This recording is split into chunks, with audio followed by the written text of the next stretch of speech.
We're going to move quickly through this last video over evolution. It deals with a scientist that we probably have all heard about in the past.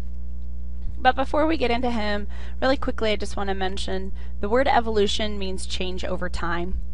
A lot of people hear the word evolution and they immediately shut their ears. No, I am not going to tell you that man came from monkeys or anything like that. I can tell you that you have evolved. If you look at a baby picture compared to now, I think we can all agree that you've changed. And so you can say that you have evolved. That is all the word evolution truly means. There are some scientists who do believe that our modern living organisms descended from an ancient organism. That doesn't mean that all biologists or all scientists feel that way. Now, the man that I would refer to just a second ago is Charles Darwin. He's kind of considered the father of evolution. He contributed quite a bit of the evidence or information that kind of got evolution on its feet. So he made a lot of observations as he did some traveling that led to his hypothesis about the way that life has changed over time. He collected a lot of fossils, plant, animal remains. He studied them. He looked at how they were similar and how they were different. As far as his observations goes, mentioned fossils. A fossil is a preserved remain of some ancient organism. You can see a picture here of a fossil of some tree or fern leaves or some type of plant life that's been fossilized in this rock. And the main islands that he collected a lot of his information from are the Galapagos Islands. So these were the most influential in Darwin's studies. The Galapagos Islands are located in the Pacific Ocean. It is a group of islands, some very small ones and then some larger ones. And we're going to take a look at two specific species, the tortoise and some finches, some birds, that really helped to shape a lot of his ideas. So the islands you could see from the previous picture, some of them are pretty close together, some of them are a little bit more spread out. But even though the islands were close together, they each had their own distinct kind of animal and plant population. You would think with some of them as close together as they were, that they would have, you know, the same plant life or the same animals living there, but they really had a lot of differences. One of the differences was in these tortoises, and I don't have a picture of every single type of tortoise. I just have a picture of three very common ones. The domed tortoise, this intermediate one, notice its shell comes up a little bit higher, and then the saddleback. And the saddleback, notice its shell's up quite a bit higher. So the saddleback tortoise can reach its neck up further to get different vegetation.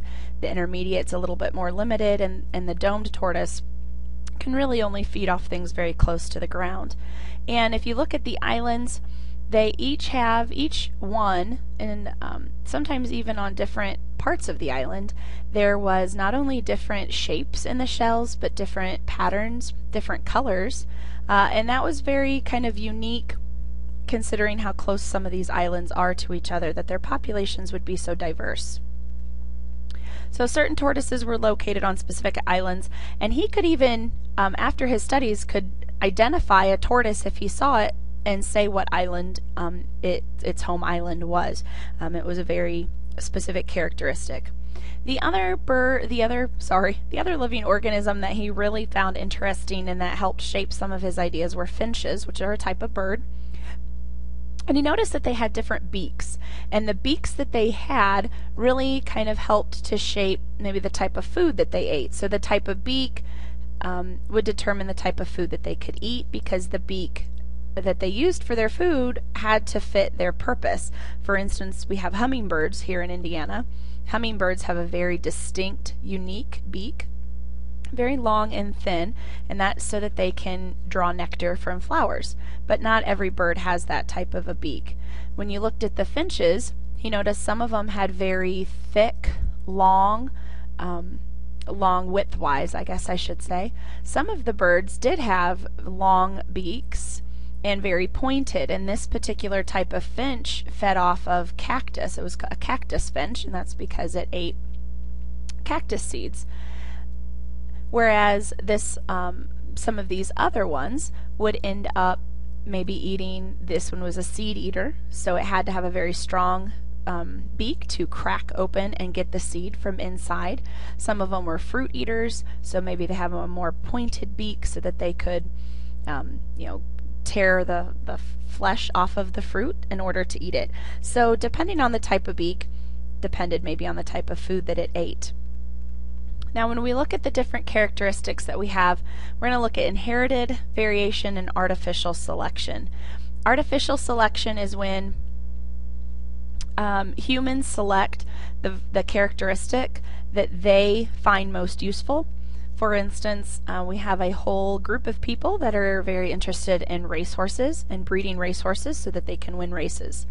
Well, you don't want to take two racehorses that have never won a race and breed them together. Or if you do, maybe you're not expecting them to be the absolute fastest, but the people with the most money that are going to breed racehorses based off of their speed, who has won races or who has shown incredible good times in races, then they're going to breed those together because they are choosing a characteristic that they find useful and that they want to kind of pinpoint and look at so that the offspring will also have that characteristic. We humans have done this with animals. I can tell you 10 years ago, puggles did not exist. There have been a lot of new breeds of animals, and it is humans breeding the animals together to get certain characteristics, to get a certain type of fur or a certain size, whatever it is. We do this with food as well. All of these items down here in this bottom picture all originated from the exact same plant, and yet they look different, they have different tastes, but they all originated from the same plant. We crossbred plants together to get different seeds that created different plant life. Now when we look at natural selection is based off of the fact that animals and plants have to struggle to survive. So there is competition for food, for living space, for water, for nesting ground in birds so that they can have nests to lay their eggs. There's all this competition, all of this struggle.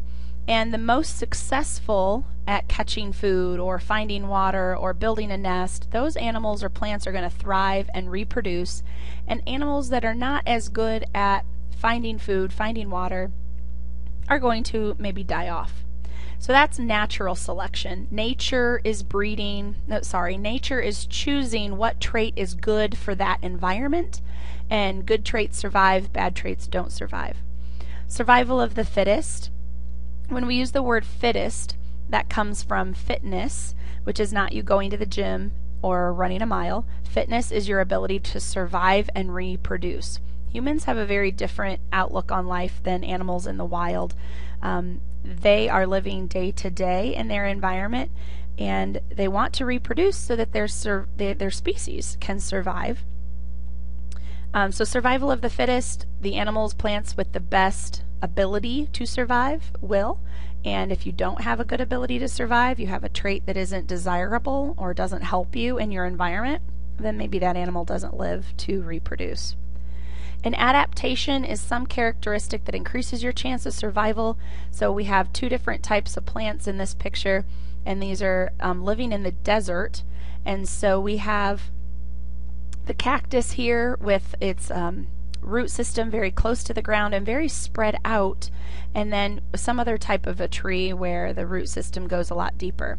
I can tell you that in this particular environment, in a desert area, this cactus has the better ability to survive because groundwater hits the ground and it evaporates a lot. It doesn't sink into the ground very far. So for all of its roots to be very close to the ground, it maximizes the amount of water it can grab. Whereas in this plant, the water probably isn't even going to come down this far, and so it would probably end up dying just from lack of water. So, and it depends on the environment that you're in. You take a cactus and move it somewhere else, and that root system isn't going to be desirable. So it really is based off of your environment and where you are at. Take a look at these particular animals. This rabbit has incredibly large ears. It lives in the desert, and the ears are a way for it to release heat so that it doesn't internally, temperature-wise, doesn't get too hot. So that's a good adaptation for where it lives. And then you have a snow fox. Obviously, the white fur helps with camouflaging so that it isn't picked out as well as far as predator-prey relationships there. I love this one. There's a toad or a frog right there. Blends in really cool with the twigs and leaves in the background. So again, another camouflaging technique. So survival of the fittest, an individual, plant, animal, whatever it might be, if it's better suited to its environment, good, it has traits that are characteristics that are going to help it survive, then it will survive and it will reproduce more successfully. And survival of the fittest is also called natural selection. And you may not be able to see it directly, but over time you can. For instance, there used to be a lot of white moths because the tree bark had more of a white background. And these black moths over time started to dwindle in number, and that's because if a predator bird is flying through, that darker moth is much easier to pick out. And so they would get eaten more often. And then there was a change to the trees based off of humans putting a lot of soot and dirt into the air, which covered the trees, and it actually kind of turned the bark a much darker color. And we saw over the next several years that the population of the darker colored moths actually started to increase. They weren't getting eaten as often, but the lighter colored moths, their numbers plummeted and really dropped fairly quickly because now they were the ones who were more easily spotted by a predator and were able to be eaten more easily. So again, your characteristics help to determine in your particular environment, is that a good characteristic or is it a characteristic that may hinder your chance at surviving?